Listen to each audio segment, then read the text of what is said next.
if I couldn't deny. Hi you guys, it's Katrina and welcome back to my channel. Today's video I'm going to be sharing with you guys my 2-week wait symptoms.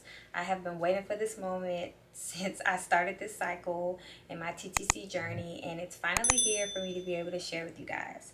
So today is August the 3rd and tomorrow is my big day to test for pregnancy.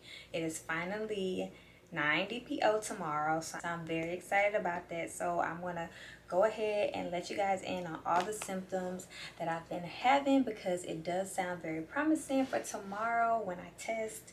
So I have my little notebook here and I have my phone with all of the symptoms that I wrote down in my app. I don't believe that I took a lot of symptoms down from 1 DPO all the way down to 9 DPO, which will be tomorrow, because a lot of the symptoms that I did have, I had them on multiple days and they were the same.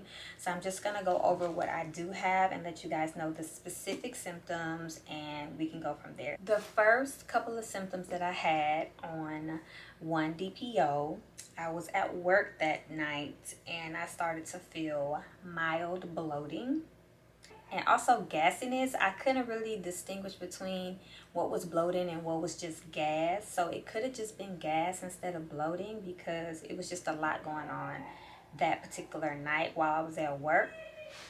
I was very thirsty and drinking like tons and tons and tons of water. I don't know what that was about. I've never heard that that could be a symptom or that that is a symptom, but I'm just letting you guys know what all I jotted down, what I started to notice 1 DPO. I also was having like vivid dreams, and that's kind of early for me to be having vivid dreams, because when I was pregnant with my daughter, I did have vivid dreams, but it wasn't until like later on, closer to the time where I started to test. So that was kind of odd that I was having like really vivid dreams. Also, cramping in the lower right of my lower pelvis, as well as in the middle near like where the ovaries would be. Well, on the right and the left of where the ovaries would be, and then also in the middle of my lower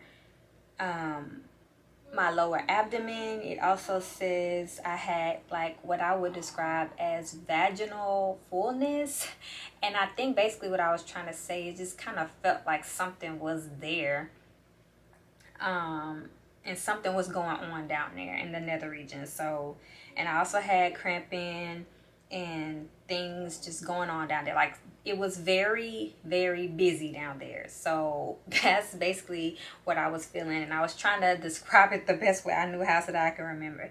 And I also was very irritable on 1 DPO. 2 DPO, I have down that I was irritable, and my irritability was on 10. So I was very irritable. I was cramping, and I had started to have breast sensations, exhaustion, and fatigue. I think the exhaustion and the fatigue probably more so came from me working so much, because for the past month or so, especially the past couple of weeks, I've been working like back-to-back nights.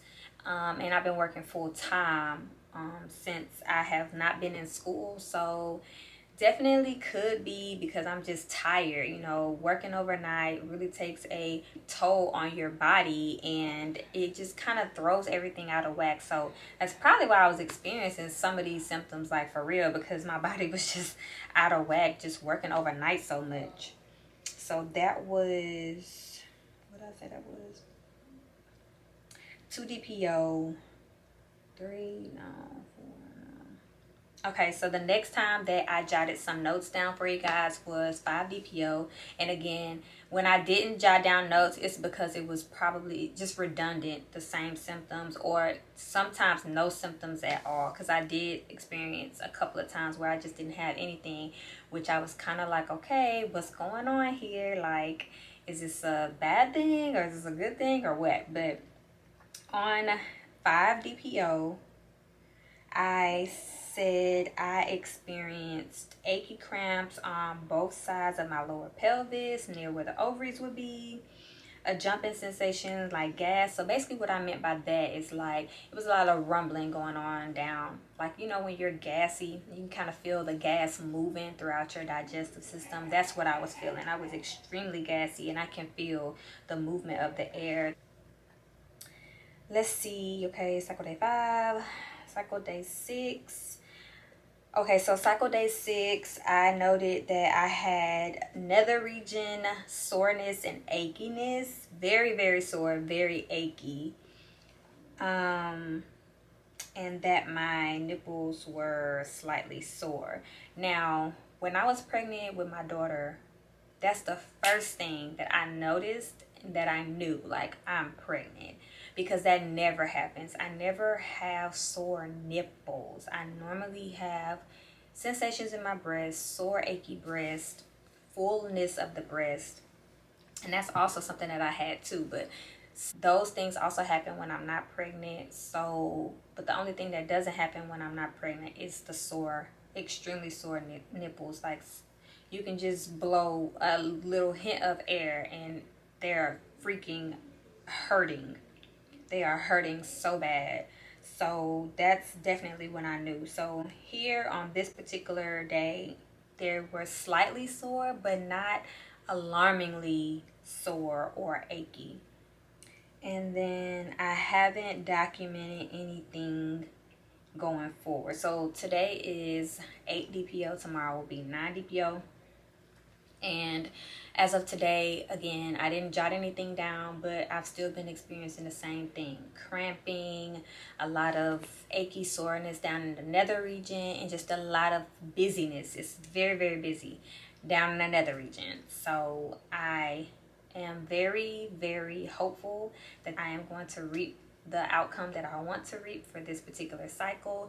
If not, that's fine too. It's all in the Lord's will. I am trying to be as optimistic as I can, even though, you know, it does sadden me if it doesn't work out. But, you know, like I said, it's in God's will. So I'm gonna leave it at that. Those are all of my symptoms. I wanted to thank you guys for watching. Make sure you guys are subscribed and that you hit the notification bell so you won't miss any of my uploads. And I will see you guys next time. Thanks again. Bye. And we go